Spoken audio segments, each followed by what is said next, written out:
Note दिया है, important note. अभी आपने पीपीपीटी से एक्सचेंज रेट निकालना सीखा। 1 plus I D upon 1 plus I F equal to F by S, direct quote रहा तो ठीक है। तो जो रेट हम निकालते हैं मार्केट में, जो एक्चुअल रेट होता है उससे थोड़ा डिफरेंट होता है। ये तो हमने क्लास में थियोरेटिकली निकाला, but then the rate will be different than what we compute, and that is because of real appreciation और real depreciation in a currency. That is because of real appreciation और real depreciation. ये जो change हुआ ये inflation की वजह से हुआ। इसके अलावा जो चेंज होगा that is due to real appreciation और real depreciation of the currency, that is depreciation or appreciation for reasons other than inflation, for reasons other than inflation, okay, and that may be due to demand, supply and other factors, okay। तो अब हमें वो निकालना है कि real appreciation की वजह से कितना इफेक्ट आया। तो कहानी में एक और ट्विस्ट आएगी। Inflation is an important factor affecting exchange rate in the long run, ये सबको पता है, इसलिए इन्फ्लेशन का डेटा सारी इकोनॉमी मॉनिटर करती है। However there are other factors also like interest, demand, supply, exchange control, okay. Hence PPPT does not hold good. ये जो तुम फॉरवर्ड रेट निकालते हो ये एक्चुअल से थोड़ा डेविएट करता है, बट उसका कारण है कि there are other factors also which are impacting the exchange rate. There are departures from PPPT. तो जो डिफरेंस आ रहा है that is because of real appreciation और real depreciation of a currency. यानी अगर इसके अलावा जो चेंज हो रहा है that is not due to inflation, but this is due to some other factors which are called real factors, genuine, real. We will calculate exchange rate as per PPPT। अब institute आपको क्या देगी? Institute आपको inflation का data तो देगी, spot rate भी देगी, उसके अलावा आपको रियल एप्रिसिएशन एंड डेप्रिसिएशन भी देगी, ठीक है। तो उसका भी इफेक्ट आपको एक्सचेंज रेट में एडजस्ट करना है।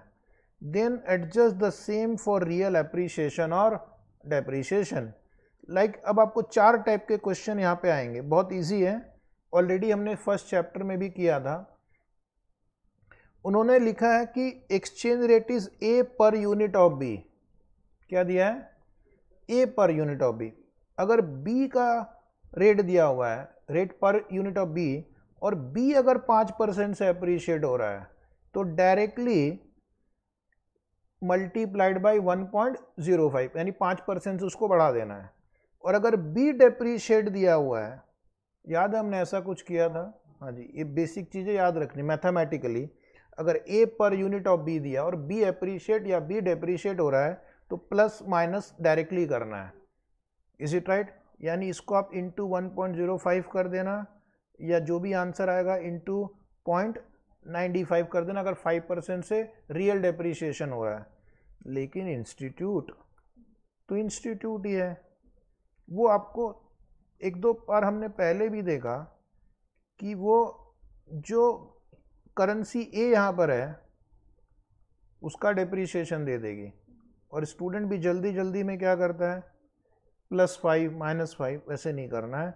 अगर ए का डेप्रीशिएशन या एप्रीशिएशन दिया है तो डिनोमिनेटर में एडजस्ट करना है, इज इट राइट? तो जो भी आपका ये रेट आएगा एफ, अगर दिया हुआ A will appreciate by 5%, A will appreciate means B will depreciate, यानी बी का वैल्यू घटेगा, तो उस समय वैल्यू घटाने के लिए इसको 1.05 से डिवाइड करेंगे, और आपको लिखा है ए विल डेप्रीशिएट बाई 5%, इसका मतलब बी की वैल्यू बढ़ेगी। तो बी की वैल्यू को बढ़ाने के लिए जो भी पीपीपीटी से आंसर आएगा उसको 0.95 से डिवाइड करेंगे, ठीक है। अभी इंस्टीट्यूट ने एक क्वेश्चन पूछा है जो मैं आपको करवाऊंगा नेक्स्ट लेक्चर में। उसने आपको पीपीपीटी से रेट निकालने के लिए दिया है, एक्चुअल रेट दिया है और एप्रिसिएशन या डेप्रिसिएशन पूछ रहा है। तो करना वही है, करना वही है। Is it right? तो आपको एप्रिसिएशन या डेप्रिसिएशन भी आप बैलेंसिंग फिगर निकाल सकते हैं। एक बार इक्वेशन समझ में आ गया फिर जो भी मिसिंग फिगर आप उसको फाइंड आउट कर सकते हैं, वो भी क्वेश्चन आता है। ठीक है, तो पहले मैं एक इजी क्वेश्चन करूंगा। Question number 32। क्वेश्चन 32 इजी है, कम समय में हो भी जाएगा। लिखेंगे स्पॉट रेट $1.6120 पर पाउंड। क्वेश्चन लिखा हुआ है, तो ये आपका स्पॉट हो गया। इन्फ्लेशन दिया हुआ है, यूएस में 2, इंडिया यूके में 3.5। इसका मतलब है पाउंड डेप्रीशिएट होगा। ये जो इन्फ्लेशन की वजह से डेप्रीशिएशन होगा, that is not real depreciation. Calculate expected spot rate after 1 year under the following scenario. Expected real appreciation of USD is 1%। अब यहां पर आपको देखना रेट दिया हुआ डॉलर पर पाउंड और एप्रिसिएशन किस में दे रखा है, यूएसडी में। तो जो भी आपका पीपीपीटी से फॉरवर्ड रेट आएगा उसको मल्टीप्लाई करेंगे या डिवाइड करेंगे? डिवाइड करेंगे। डिवाइड करेंगे इससे ही। अब बोलो डिवाइड कितने से करेंगे? 1.01 से डिवाइड करेंगे, बस हो गया। 2 स्टेप लगेंगे। पहले स्टेप में आपको forward rate as per purchasing power parity से निकाल लेना है और उसके बाद रियल एप्रिसिएशन ऑफ यूएसडी का इफेक्ट दे देना है। और दूसरे केस में expected real appreciation of GBP is 1%। यहाँ क्या करेंगे, इसमें जो फॉरवर्ड रेट आएगा उसको 1.01 से मल्टीप्लाई करेंगे, दैट्स इट। तो उसमें जो भी अलग फैक्टर्स की वजह से जो एक्सचेंज रेट पे इम्पैक्ट आ रहा है वो हो जाएगा। तो फर्स्ट स्टेप में आपको क्या करना है, find the exchange rate as per PPPT. Step 1, find exchange rate as per PPPT. Pakistan में एक पार्टी का नाम भी है, पाकिस्तानी पीपुल्स पार्टी। ठीक है, उसमें बेनजीर भुट्टो पहले प्राइम मिनिस्टर थी, अभी उनके खानदान के बाकी लोग लग गए हैं। वहाँ पर भी खानदानी बिजनेस ही है। तुम्हें क्या लगा सिर्फ इंडिया में ही परिवारवाद है? नहीं, सब जगह है। ठीक है,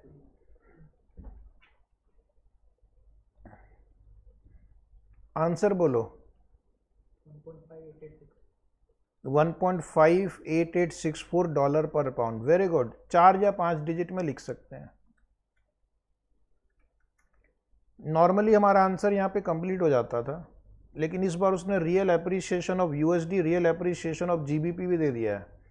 तो ये क्वेश्चन बहुत इजी है, फिर धीरे धीरे हम इसको कॉम्प्लिकेट करेंगे। ठीक है, नीचे लिखना scenario 1, expected real appreciation of USD is 1%। Exam में स्टेप बाय स्टेप लिखना है, लाइन छोड़ छोड़ कर लिखना जब आप स्टेप चेंज करते हो तो। ओके, एग्जामिनर को आप थोड़ा इम्पैक्ट करो, इन्फ्लुएंस करो अपने प्रेजेंटेशन से। कहीं ना कहीं 1-2 मार्क ज़्यादा दे देता है। 1-2 मार्क कई बार बहुत काम के सिद्ध होते हैं। तो यहाँ पर जैसा कि हमने डिस्कस किया, आपको 1.01 से डिवाइड करना होगा। तो अगर यूएसडी में रियल एप्रिसिएशन 1% से आता है तो exchange rate would be 1.5729 dollar पर पाउंड। कर दिया, बस यही जीवन है। Scenario 2, expected real appreciation of GBP is 1%। अभी क्या करेंगे, ये रेट लेंगे और जीबीपी का रेट दिया, जीबीपी एप्रिशिएट हो रहा है, तो अब जीबीपी का पावर बढ़ जाएगा 1% से। आंसर बोलिए। $1.6045 पर पाउंड आ गया, बस हो गया। एक क्वेश्चन और करा दिया जाए। ओके, बहुत ही अच्छे स्टूडेंट हैं। So in summary, I am going to tell you about our AFM video lecture. There are two options you can purchase in Hindi or English, applicable for 2024, 2025 and onwards exam. The duration is approximately 290-295 hours. Study material, you will get class notes, 2 volumes, you will get one MCQ question book, you will get summary chart. Our study material covers all questions of study material, RTP, MTP, past exam and many reference book. You can purchase and watch it on your Android based mobile phone, laptop, desktop. You can also get it on pen drive, and we have covered all the latest exam questions and papers also. So these are the modes of learning. You can watch our lectures on mobile, laptop, desktop. For mobile phone, you can watch it on Android based mobile phone. If you have any language issue, don't worry, we have recorded in 2 languages. We have recorded separately, one in Hindi batch, one in English batch. According to your comfort, you can purchase. The English will be 100% English. The English batch would have 80 to 90% Hindi, 10 to 20% would be English, but mostly it is Hindi only for English language batch. And what are the study material we are going to give you along with video lecture? 2 volumes would be given, which will be called class notes, where we have all questions and answers that we are going to cover in the class. We are going to provide you one summary chart of around 100 pages, which will give you summary of all the chapters including theory chapters, and it has all the formulae for CA final AFM at one place.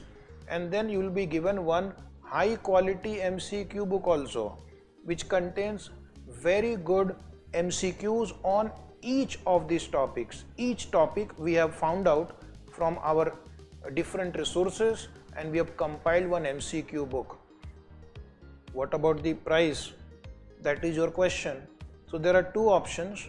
If you purchase Google Drive, you have 2 options. Validity 1.2 times 1 year, 5,999. Actually it is 5 year now. We have made it 5 year for our student.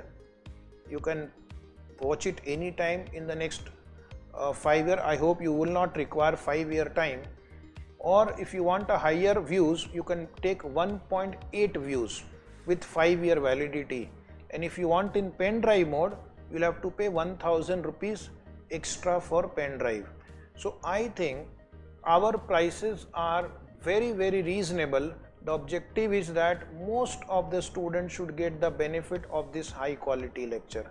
Please share this information with your friend that AFM video lecture, regular video lecture is available only for 5,999, and you can place your order on our website vino.in.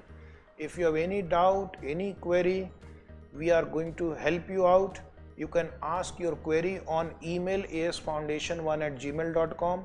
You can call us on the numbers appearing on the screen. You can visit our website vino.in and you will get all the details. We'll be very happy to help you out. My only objective is that you should get very good marks in AFM, and the cost should not be a constraint for you. Maximum people should get the maximum benefit of this high quality lectures. So dear student, thank you very much for watching this video. I wish you all the best.